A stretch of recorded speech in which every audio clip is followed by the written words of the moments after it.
Барлықтарыңызға қайырлы күн. Бүгін мен сіздерге общеустановленный режим ұстанатын ИП-лар 2-ші форманы қалай тапсырады, сонда көрсететін боламын.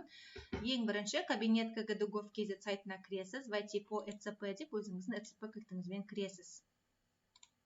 Сіздің личный кабинетіңіз осы жерде ашылады. Настройка списка формға кіресіз. Осының ішінде біздің тапсыратын барлық формаларымыз бар. Қай жыл үшін тапсырасыз, сол жылды ашасыз. 2024 жыл, 2-ші форма. 2025-ке тапсыратын болсаңыз, 2025-тің ішін ашып, 2-ші форма деп таңдайсыз. Міне біздің форма ашылды. Біздің 2-ші форма 1-ші квартал 2025 жыл үшін арналған болады. Біздің ситуацияда бұл первоначальный, демек біз бұл отчетты бірінші рет тапсырып жатырмыз. Егер сіз алдында тапсырған болсаңыз, онда очередной болады.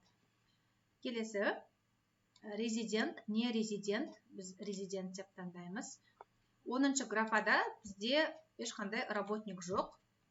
Бұл видеоны мен тек қана ИП өзі үшін құйған отчисленияларын көрсету үшін тапсырылатын форма, работник жоқ. Келесі 11-ші графа, наличие структурных подразделений нет. Және де 12-ші графа, бұл жерде біз приложениялар толтырмаймыз. Бұл приложениялар, егер сізде работник болса ғана белгіленетін болады, біздің жағдайда белгіленбейді. Тағы да жоғары баратын болсақ, 4-ші графада первоначально, очередной дегенде тағы да айтатын ақпараттар бар. Негізінде, егер сіз қате жіберіп қойып 2-ші формада тағы да төлемдер көрсететін болсаңыз, дополнительный таңдайсыз ол кезде. Немесе сізге налоговыйдан хабарлама келді, хат келді, соны орындау мақсатында сіз отчет тапсыратын болсаңыз, дополнительное по уведомлению басасыз. Егер сіз жабу мақсатында бұл отчет тапсырсаңыз, онда ликвидационный басасыз. Сол үшін 4-ші графа бұл индивидуально. Әр жеке кәсіпкерге өзіне қатысты бір статус таңдалады. Астыға қарай жүретін болсақ, 001-ші графа, бұл жерде біз толтырмаймыз, өйткені ИП өзі үшін ИПН төлемейді. Ол өзінің табысынан налог төлейді, бірақ зарплатасынан налог төлемейді. Сол үшін бұл жерді біз толтырмаймыз. Екінші бетке өтеміз. Екінші бетте біз сразу 4-ші графаға өтіп кетеміз. Бұл жерде бізден сұрап тұр сумма пенсионных взносов, подлежащих перечислению в свою пользу. Демек, бұл ИП өзіне құйған пенсионкаларын көрсету керек болады. Енді сіз қанша теңгеден құйып жатырсыз, соны жазасыз. Стандартты түрде біз 8500 деп көрсетеміз. Ең аз жалақы 85 000 теңге, соның 10% 8500 теңге. Бұл дегеніміз январь, февраль, март айларына құйылған пенсионный взностар.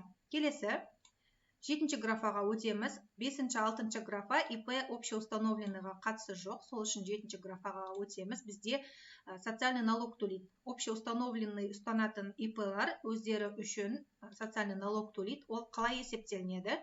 2 МРП 3932, бізде 1 МРП көбейтілген 2 МРП 2 көбейтілген 3932. Осы суммадан алып тастаймыз. Бір айда төленетін социальный отчисление, ол 4250. 2 МРП алу социальный отчисление 4250 теңге. 3614.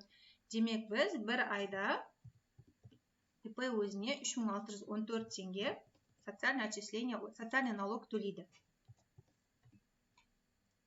Келесі 9-ші графа, сумма соцотчисления в свою пользу. 8-ші графада с доходов работников деп тұр, бізде работник жоқ, тек қана ИП өзіне төлейтін ғана графаларды қарайтын боламыз.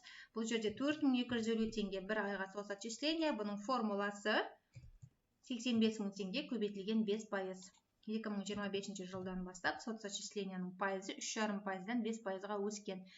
85 000 теңгені көбейтеміз 5%-ға 4250 теңге соцотчисление бір айға. Келесі бізде 10-ші графа, бұл ОСМС, отчисленияны ИП төлемейді. Бұл работниктарға төленетін графа, сол үшін келесі бетке өтеміз. Келесі бетте де бізде ОСМС-ті сұрап тұр, взносы с доходов работников, ол графаны да қалдырамыз. 12-ші графада взносы на обязательно соцмедстрахование в свою пользу деп тұр. Бізде минимум төленетін сумма бір айға 5950 теңге. Келесі сумма ОПВ работодателя, то есть сумма обязательных пенсионных взносов работодателя ОПВР сұрап тұр. 2025 жылдан бастап ол 2,5%-ға өсті. 2024-те 1,5% төлейтін едік, қазір 2,5%. 85 мың теңгені көбейтілген 2,5%-ға 2125 теңге. Январь, февраль, март айларына толтырып шығасыз. Жалпы бұл форманы барлық кварталдарға қолдануға болады. Келесі екінші квартал, ол апрель, май, июнь ол айларға да осылай қолданып, осы форманы тапсыра бересіз. Осы формуламен. Және 14-ші графа, бұл да бізге дәл қазіргі ситуацияға қатысы жоқ, тек қана ИП өзіне төлеген отчисление көрсетіп жатырмыз. Болды, осымен. Демек, 2-ші форманың негізгі мақсаты бұл жеке кәсіпкер өзіне және де өзінің жұмысшыларына төлеген міндеттелген жарналарды көрсету. Оның ішінде пенсионный взнос бар, социальное отчисление бар, социальный налог бар, және де медстраховканың екі түрі бар, взнос және отчисление. Взносты тек ИП өзіне төлейді, соны көрсетеді. Работниктар болса, отчисленияны да көрсететін болатын едік. Және де ОПВР. Осы платеждарды көрсету 2-ші форманың мақсаты. Келесі, басты бетке өтесіз, сервис регистрационный данныйды ашамыз.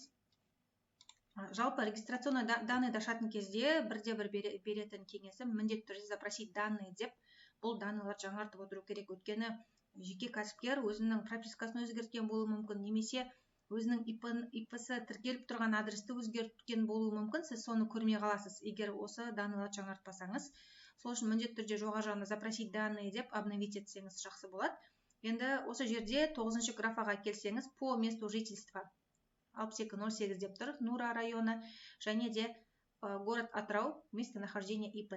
Осы екі кодты қарап, отчеттың соңғы бетіне жазасыз.